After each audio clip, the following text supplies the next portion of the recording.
Breaking news. West బెంగాల్లో TMC party ఘోరమైన పరాజయాన్ని చూసింది. నేపథ్యంలో వెస్ట్ బెంగాల్ టీఎంసీ పార్టీ అధ్యక్షురాలు మాజీ సీఎం మమతా బెనర్జీ కొన్ని వ్యాఖ్యలు అయితే చేయడం జరిగింది. నిన్న కౌంటింగ్ జరుగుతున్నప్పుడు లోపల నాకు రానివ్వలేదు, తర్వాత కొంతమంది నన్ను చీర పట్టుకుని లాగారు, నా కడుపులో తన్ని నన్ను బయటికి నెట్టేశారంటూ కూడా రీసెంట్గా ఆమె కొన్ని వ్యాఖ్యలు అయితే చేయడం జరిగాయి. ప్రస్తుతం నెట్టింట ఇవి వైరల్ అవుతూ ఉన్నాయి. ముఖ్యంగా భవానీపురం కాన్స్టిట్యున్సీ నుంచి 15,000 ఓట్ల తేడాతో ఆమె ఓడిపోయారు. 15 ఏళ్ల రాజకీయ చరిత్ర ఒక్క రోజులో మొత్తం కూడా తారుమారైంది. 1998 అప్పుడు ఈమె కాంగ్రెస్ పార్టీ నుంచి బయటకు వచ్చి టీఎంసీ పార్టీని పెట్టడం జరిగింది. 2011, 2016 తర్వాత 2021 3 టైమ్స్ కూడా ఈమెనే ముఖ్యమంత్రిగా అక్కడ గెలిచారు. అయితే ప్రస్తుతం బీజేపీ పైన తీవ్రమైన వ్యాఖ్యలు చేస్తూ ఉన్నారు. అక్కడున్న అధికారులు, ముఖ్యంగా ఈసీ మేనేజ్మెంట్ కావచ్చు, ఏజెంట్స్ కావచ్చు, అలాగే సిఆర్పిఎఫ్ వారందరూ కూడా బీజేపీకి అనుకూలంగా పనిచేస్తున్నారంటూ కూడా ఆమె వ్యాఖ్యలు చేయడం జరిగింది. దీనికి సంబంధించి క్లియర్ ఇన్ఫర్మేషన్ నేను చెప్పేందుకు ప్రయత్నిస్తాను. పశ్చిమ బెంగాల్ అసెంబ్లీ ఎన్నికల్లో భవానీపూర్ నియోజకవర్గం నుంచి పోటీ చేసి 15,000 ఓట్ల తేడాతో ఓడిపోయిన మాజీ ముఖ్యమంత్రి టీఎంసీ అధినేత మమతా బెనర్జీ ఈవేళ సంచలన ఆరోపణలు చేశారు. నిన్న సాయంత్రం ఓట్ల లెక్కింపు చివరి దశలో చోటు చేసుకున్న పరిణామాలపై స్పందిస్తూ షాకింగ్ వ్యాఖ్యలు చేశారు. పోలింగ్ కేంద్రంలోనే తనపై దాడి జరిగిందని మమత ఆరోపించారు. నా చీర లాగి కడుపులో నన్ను తన్నారని, వెనక తన్నారని, పోలింగ్ కేంద్రం నుంచి నన్ను గెంటేశారంటూ కూడా ఆమె తెలిపారు. ఓట్ల లెక్కింపు ప్రక్రియ సమయంలో హింస, బెదిరింపులు జరిగాయని సీఎం మమత ఆరోపించారు. మొదటి విడత లెక్కింపు తర్వాత బీజేపీకి 195 నుంచి 200 ఓట్లు వస్తున్నాయని చెప్పడం మొదలుపెట్టారని, వారు తుది ఫలితం కోసం వేచి ఉండలేదన్నారు. ఆ తర్వాత బీజేపీ వారు పోలింగ్ కేంద్రాల్లోకి వెళ్లి ప్రజలను, కౌంటింగ్ ఏజెంట్లను కొట్టడం ప్రారంభించారు.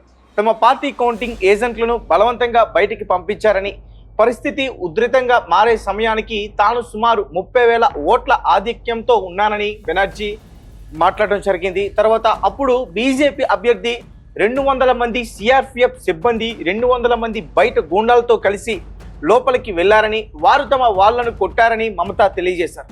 మహిళలను కూడా వదలలేదన్నారు. అన్ని ఫారాలను లాక్కున్నారు. తన సొంత అనుభవాన్ని వివరిస్తూ తనను కూడా ఆపి దాడి చేశారని మమత ఆరోపించారు. వారు తన కారును ఆపారని, కానీ తను వేరే మార్గంలో వెళ్లారని, తాను లోపలికి ప్రవేశించగానే లోపలికి వెళ్ళడానికి అనుమతించారని సిఆర్పిఎఫ్ చెప్పారన్నారు. తాను అభ్యర్థినని చెప్పానని, వారు తన కడుపులో వెనక తన్ని బలవంతంగా లాగి దాడి చేశారన్నారు. ఆ సమయంలో సీసీటీవీ కూడా ఆఫ్లో ఉందని చెప్పారు. అలాగే వారు తనతోనే దురుసుగా ప్రవర్తించారు కాబట్టి ఇతర అభ్యర్థులు, కార్యకర్తలు ఎంత హింసకు గురయ్యారో ఊహించగలనన్నారు. తాము తిరిగి పుంజుకుంటామని, ఎదురు తిరుగుతామని, పులిలా దూసుకెళ్తామని, వారితో పోరాడతామని మమత చెప్పుకొచ్చారు. బీజేపీ దురగతాలను ఇకపై సహించమని, తాను విధుల్లో ఉన్నానని, విధుల్లోనే ఉంటానని మమత తెలియజేశారు. ఫలితాల తర్వాత సోనియా, రాహుల్ గాంధీ, అరవింద్ కేజ్రీవాల్, ఉద్ధవ్ థాకరే, అఖిలేష్ యాదవ్, తేజస్వి యాదవ్, హేమంత్ సోరెన్ తనకు ఫోన్ చేశారని, ఇండియా కూటమిలోనే మిత్రపక్షాలని తనకు అండగా ఉంటామని చెప్పారని. సో గైస్, చూశారు కదా, ఎవరు ఊహించిన విధంగా ఈసారి వెస్ట్ బెంగాల్ ఎలక్షన్స్ జరిగాయి. బీజేపీ అక్కడ గెలిచింది. సో బీజేపీ పైన అనేక ఆరోపణలు చేస్తూ ఉంది మమతా బెనర్జీ. ఎలక్షన్ క్యాంపెయిన్ నుంచి కూడా చాలా ఆరోపణలు చేస్తూ ఉన్నారు. అయితే 1998 అప్పుడు టీఎంసీ పార్టీని ఆమె ప్రారంభించారు. తర్వాత 2011లో మొదటిసారిగా అక్కడ వెస్ట్ బెంగాల్లో ఆమె పార్టీ గెలవడం జరిగింది. తర్వాత 2016, తర్వాత 2021 3 సార్లుగా వరుసగా ఆమె అక్కడ గెలవడం జరిగింది. సుమారు టీఎంసీ పార్టీ 15 ఏళ్ల పాటు అక్కడ పరిపాలించారు.